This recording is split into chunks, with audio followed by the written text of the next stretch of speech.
you mentioned in one of your last talks that petroleum wasn't what we thought it was, that it wasn't a fossil fuel, that it didn't come from fossil animals. Yeah. Is it just a mineral? Is it a mineral like any other mineral? Is that how it, what would you say? What's the origin of You see, petroleum? when they first found petroleum, because they were beginning to make motors and needed on axles of wheels on railroad trains and all that sort of thing, and remember, trains started in the beginning of the 19th century, then oil went from just a lubricant to a fuel, and it made it valuable. And Rockefeller happened to be the smartest man in the business at the time, but he made most of his money, or much of it, off the transport of the petroleum as well as selling it. But one thing they realized was, because oil is putting a price on oil is like putting a price on a pail of water. You know, no initial cost. It's in the ground, and in those days they were, some of it, almost what you'd call surface mining the oil. They didn't go down deep. So in order to get the price up, they hit on the idea that they would have to make it appear to be scarce. That boy, after we take the next few barrels out, we're probably going to have to close as well. You know, that kind of thing. Well, a very fortuitous event. In 1892, there was a convention in Geneva of scientists to determine what organic substances are. Well, the definition of organic is a substance with hydrogen, oxygen, and carbon. And so it's usually a living substance, a tree. You analyze a dead tree, hydrogen, carbon, and oxygen, and grass, and so on, living things. Animals, we are hydrogen, oxygen, and carbon. So at this Geneva Convention, Rockefeller took advantage of sending some scientists over who said, oil, petroleum, is hydrogen, oxygen, and carbon. Therefore, it must be derived from the spoiling, the rotting of formerly living matter.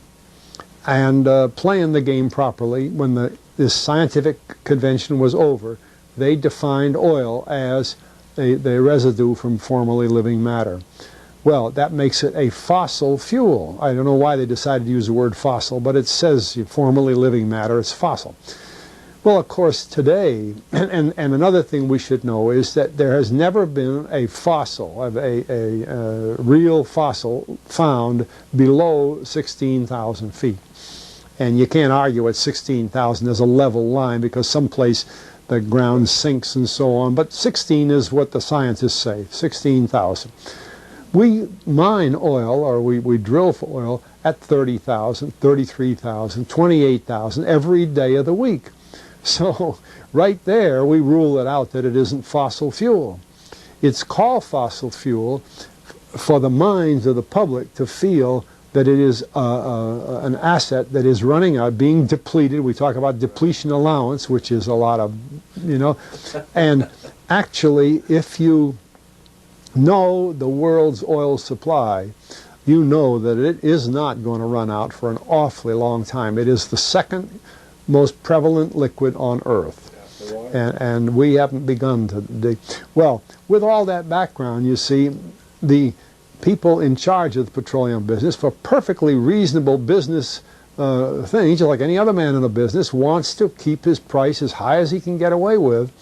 And the way to do is just say, well, there's no more. The last barrel is going to cost $1,000, and then it's all done. And they preach that stuff. What bothers me is that in geology books, it's in there.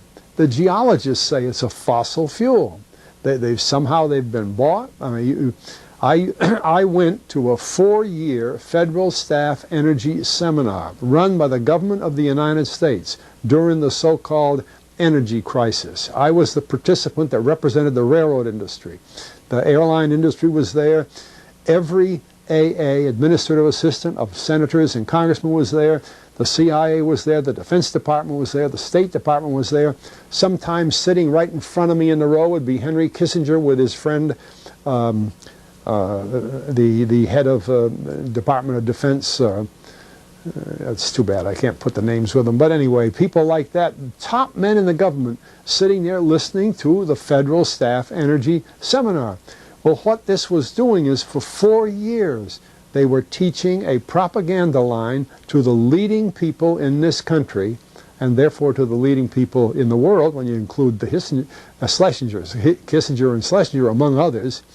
And the object of it was, as Kissinger used in his own terms when it was time for him to speak, to create a world price for oil.